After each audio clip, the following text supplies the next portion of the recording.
जय हिंद दोस्तों। लक्षद्वीप के नक्शे पर एक छोटा सा द्वीप बितरा अब भारत की सुरक्षा नीति में एक बड़ा नाम बन चुका है। अरेबियन सी के बीच स्थित यह द्वीप अब सरकार की रडार पर है और उद्देश्य साफ है, defence takeover.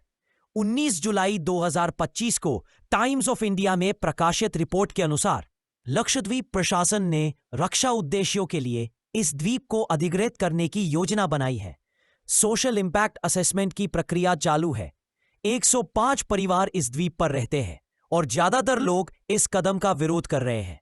As a defence veteran मेरी दृष्टि इस पर साफ है। किसी भी स्ट्रैटेजिक थिएटर की योजना ग्राउंड रियलिटीज को ध्यान में रखकर बनाई जाती है।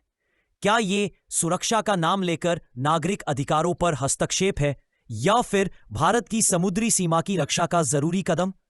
इस पूरे एनालिसिस में हम जानेंगे बिटरा की ज्योग्राफिकल, कानूनी और सामरिक महत्ता। ये सारी analysis business standard, the economic times, Hindustan times, the CSR journal, financial times and times of India के न्यूज के बेसिस पर की गई है। बिटरा द्वीप लक्षद्वीप समूह के उत्तरी छोर पर स्थित है। 10 बसे हुए द्वीपों में से एक। क्षेत्रफल सिर्फ 0.091 वर्ग किलोमीटर है, लेकिन रणनीतिक रूप से यह अरब सागर के समुद्री गलियारों के बेहद करीब है। यहां की लगभग 105 फैमिलीज मुख्यतः फिशिंग और कोकोनट फार्मिंग पर निर्भर है। लेकिन जब हम डिफेंस डॉक्ट्रिन से देखते हैं तो बिटरा भारत के मैरीटाइम सर्वेलेंस आर्किटेक्चर में एक परफेक्ट फॉरवर्ड आउटपोस्ट बन सकता है। यह द्वीप शिपिंग लेन्स, मालदीव्स और पर्शियन गल्फ के बीच क्रिटिकल मिड पॉइंट पर स्थित है। जिस स्थान पर हमारी नजर सबसे पहले पहुंचती रहे वही हमारी ताकत बनती है। बिटरा का आकार छोटा जरूर है, लेकिन इसकी वैल्यू एक स्ट्रेटेजिक ज्वेल की तरह है। अगर आप ऐसी डिफेंस बेस्ड डीप एनालिसिस चाहते हैं, सब्सक्राइब करें हिंद IQ IAS को, क्योंकि हम लाते हैं देश की सुरक्षा से जुड़े हर कोण पर सटीक विश्लेषण। अब जानते हैं सरकार की योजना।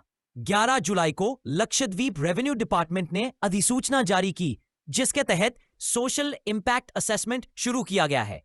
इसका उद्देश्य है यह मूल्यांकन करना कि यदि पूरे द्वीप को स्ट्रेटेजिक और डिफेंस एजेंसीज को सौंपा जाए तो सामाजिक और आर्थिक प्रभाव क्या होंगे। नोटिफिकेशन के अनुसार यह स्थान भारत के स्ट्रेटेजिक लोकेशन और नेशनल सिक्योरिटी रेलेवेंस के कारण डिफेंस एजेंसीज को सौंपा जा सकता है। अभी बितरा में रेडार की प्रिलिमिनरी इंस्टॉलेशंस की भी बात हो रही है। साथ ही हेलीपैड और रिस्ट्रिक्टेड जोन प्लान का भी संकेत मिला है। As per protocol central government ऐसी क्रिटिकल लोकेशंस को डायरेक्टली स्ट्रेटेजिक यूज में ले सकती है, specially under national defence imperatives. लेकिन यहां की जनता और सांसदों को इस योजना की सूचना बाद में मिली, जिससे संदेह और असंतोष पैदा हुआ। आगे जानते हैं कि कानूनी प्रक्रिया क्या कहती है और क्या इस अधिग्रहण में सब कुछ नियमों के तहत हो रहा है। बितरा का अधिग्रहण भारत के right to fair compensation and transparency in land acquisition act 2013 के अंतर्गत हो रहा है। यह कानून कहता है कि अगर अधिग्रहण नेशनल डिफेंस, स्ट्रेटेजिक या नेशनल सिक्योरिटी उद्देश्य के लिए है तो जनता की पूर्व सहमति आवश्यक नहीं है। हाँ, सोशल इंपैक्ट असेसमेंट SIA जरूरी है, जिसमें स्थानीय सामाजिक और आर्थिक असर का मूल्यांकन होता है। अभी इस प्रक्रिया के तहत स्टेक होल्डर कंसल्टेशन शुरू हो चुकी है, जिसमें अधिकारियों को लोगों से उनकी राय लेनी होती है। हालांकि अंतिम निर्णय सरकार का ही होता है। SIA रिपोर्ट 60 दिनों में पूरी होनी है, यानी सितंबर अंत तक स्थिति स्पष्ट हो जाएगी। एज अ डिफेंस वेटरन मेरा अनुभव कहता है स्ट्रैटेजी के साथ स्पीड भी होनी चाहिए, लेकिन कंसेंट और कम्युनिकेशन भी जरूरी है। अगली स्लाइड में हम देखेंगे कि स्थानीय लोगों ने इस प्रस्ताव पर क्या प्रतिक्रिया दी है और सांसद हमदुल्ला सईद इस पर क्या भूमिका निभा रहे हैं। बिटरा के लोगों की भावनाएं आहत हैं। स्थानीय निवासियों का कहना है कि उन्हें अधिग्रहण की योजना की जानकारी मीडिया से मिली, न कि प्रशासन से। उनका आरोप है ये हमारी जमीन है, हमारी पहचान है, हमें इससे बेदखल किया जा रहा है। उनकी आजीविका पूरी तरह समुद्र पर आधारित है और रिलोकेशन की कोई ठोस योजना नहीं है। लक्षद्वीप MP हमदुल्ला सईद ने इस कदम को शांति भंग करने वाला करार दिया है। उन्होंने स्पष्ट कहा है, हम टूथ एंड नेल इस कदम का विरोध करेंगे। एक फौजी की नजर से देखें तो आपसी विश्वास और लोकल सपोर्ट के बिना कोई भी स्ट्रेटेजिक प्रेजेंस ज्यादा देर टिक नहीं सकती। ग्राउंड लेवल कोऑपरेशन से ही सर्वेलेंस और इंफ्रास्ट्रक्चर सफल बनते हैं। अगर आप इन लोकल वॉइसेस की गूंज को समझते हैं और राष्ट्रीय रणनीति में संतुलन की जरूरत मानते हैं। सब्सक्राइब जरूर करें हिंद IQIS को। लक्षद्वीप के युवा सांसद हमदुल्ला सईद इस पूरे मामले में स्थानीय आवाज का चेहरा बनकर उभरे हैं। उन्होंने बितरा के लोगों के नाम वीडियो संदेश में कहा, ना घबराएं, ना डरें, आपकी लड़ाई मैं संसद में भी उठाऊंगा और जरूरत पड़ी तो कोर्ट में भी। उनका मानना है कि यह अधिग्रहण किसी सामरिक जरूरत से ज्यादा पीस डिसरप्शन और पॉलिटिकल मार्जिनलाइजेशन का प्रयास है। बितरा के मुद्दे को वो एक लार्जर कॉन्वर्सेशन की तरह उठा रहे हैं, जिसमें नागरिक अधिकार, पर्यावरण और आदिवासी परंपराएं शामिल है। As an defence veteran who believes in constitutional balance, मैं यही कहूंगा, नेशनल इंटरेस्ट और सिटीजन राइट्स का समन्वय जरूरी है। अब देखते हैं अगली स्लाइड में कि रक्षा विशेषज्ञों की नजर में बितरा इतना अहम क्यों बन गया है। अब बात करते हैं रणनीति की भाषा में। डिफेंस एक्सपर्ट्स का मानना है कि बितरा भारत के मैरिटाइम डोमेन अवेयरनेस में एक गेम चेंजिंग एसेट साबित हो सकता है। अरेबियन सी में इसका स्थान भारत को मालदीव से लेकर पर्शियन गल्फ तक की मैरिटाइम एक्टिविटी पर निगारी रखने की कैपेबिलिटी देता है। मिनिकॉय और एंड्रोथ रेडार इंस्टॉलेशंस को सपोर्ट करने के लिए बितरा एक नॉर्दर्न सर्वेलेंस नोड बन सकता है। इससे भारत को early warning, under water tracking और कोस्टल पेट्रोल के लिए नया एज मिलेगा।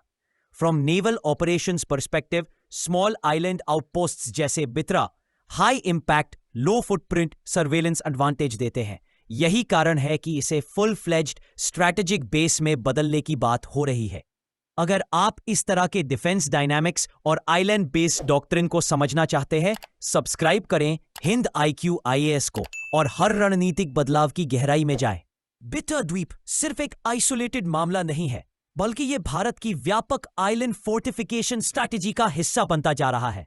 पिछले कुछ वर्षों में इंडियन नेवी ने मिनिकॉय और एंड्रोथ जैसे द्वीपों में रेडार और नेवल लॉजिस्टिक्स बेसेस स्थापित किए हैं। चाइना की ग्वादर और जिबूटी में मिलिट्री प्रेजेंस को देखते हुए इंडिया का इंडियन ओशन रीजन में मैरीटाइम डोमिनेंस बनाए रखना अनिवार्य हो गया है। बितरा इस रणनीतिक योजना में एक ऐसा नोड बन सकता है जो चाइनाज इन्फ्लुएंस को बैलेंस करने में मदद करे। इसके साथ ही ये द्वीप डिफेंस डिप्लोमेसी और इमरजेंसी रिस्पॉन्स जैसे मामलों में भी अहम भूमिका निभा सकते हैं। As a veteran, I can tell you, sea control is not just about ships, but also about where your flags are anchored. Bitra का भूस्थान इसे जियोपॉलिटिकल चेसबोर्ड पर एक डिसाइसिव स्क्वायर बना देता है। अब जानते हैं अगली स्लाइड में इस अधिग्रहण पर जो सबसे बड़ा विमर्श चल रहा है वो क्या है। सरकार का पक्ष साफ है, यह अधिग्रहण नेशनल डिफेंस और सर्वेलेंस इंफ्रास्ट्रक्चर के लिए जरूरी है। दूसरी ओर स्थानीय लोग सवाल उठा रहे हैं, क्या हमारी सहमति के बिना हमारी जमीन ली जा सकती है? One side emphasizes security imperatives. The other insists on democratic participation and ancestral rights. इसमें कोई दो राय नहीं कि सामरिक स्थलों पर नेशनल इंटरेस्ट सर्वोपरि होता है, लेकिन यह भी सच है कि लोकतांत्रिक प्रक्रिया और विश्वास के बिना कोई भी सैन्य ठिकाना सामाजिक रूप से स्वीकार्य नहीं होता। एक सैनिक के नजरिए से मैं जानता हूं, किसी भी ऑपरेशन की सफलता केवल लॉजिस्टिक्स से नहीं, बल्कि लोकल मोराल और कंसेंट से तय होती है। अगर आप भी मानते हैं कि डिफेंस और डेमोक्रेसी एक साथ चल सकते हैं, सब्सक्राइब करें हिंद IQIS को, जहां राष्ट्रीय सुरक्षा को मानव अधिकारों की रोशनी में समझा जाता है। अब देखते हैं कि आगे क्या होने वाला है। 11 जुलाई 2025 को अधिसूचना जारी हुई, जिसके तहत 60 दिन की सोशल इंपैक्ट असेसमेंट प्रक्रिया शुरू हुई है। इसका मतलब है कि सितंबर 2025 तक बितरा पर अंतिम निर्णय लिया जा सकता है। 3 संभावनाएं सामने हैं। उड़ अधिग्रहण और रक्षा आधार निर्माण पार्शल जोन मॉडल, जिसमें नागरिक और रक्षा दोनों को एग्जिस्ट करें। राजनीतिक विरोध और न्यायिक हस्तक्षेप के कारण अधिग्रहण पर रोक। डिफेंस प्लानिंग के नजरिए से डिसीजंस फास्ट और फर्म होने चाहिए, लेकिन अगर सामाजिक स्वीकार्यता नहीं मिली तो इंफ्रास्ट्रक्चर केवल कागजों में रह जाता है। The next 60 days will determine whether Bitra becomes a national asset or a national debate. अब एनालिसिस के एंड में जानते हैं इस पूरे मामले में हमें किन मूलभूत सवालों पर ध्यान देना चाहिए। बितरा आज एक परीक्षण बन गया है भारत की आइलैंड स्ट्रैटेजी का, सरकार की नीयत का और नागरिक विश्वास का। क्या यह एक राष्ट्रहित से प्रेरित कदम है या फिर एक ऐसा कदम जो लोकल नागरिकों की इच्छा के बिना आगे बढ़ाया जा रहा है? एक फौजी की नजर से मैं यही कहूंगा, security is incomplete without stability and stability demands social alignment. Bitra Bharat की समुद्री सीमा को मजबूत कर सकता है, परंतु साथ ही यह साबित करेगा कि क्या हम विकास और लोकतंत्र को एक साथ लेकर चल सकते हैं। अगर आप भी बिलीव करते हैं कि राष्ट्रहित और नागरिक अधिकार विरोधी नहीं बल्कि पूरक हो सकते हैं, सब्सक्राइब करें हिंद IQ IAS को और जुड़िए इस नेशनल कॉन्वर्सेशन में। कमेंट में हमें बताइए, आप इस कदम के पक्ष में हैं या विरोध में। जय हिंद, जय भारत।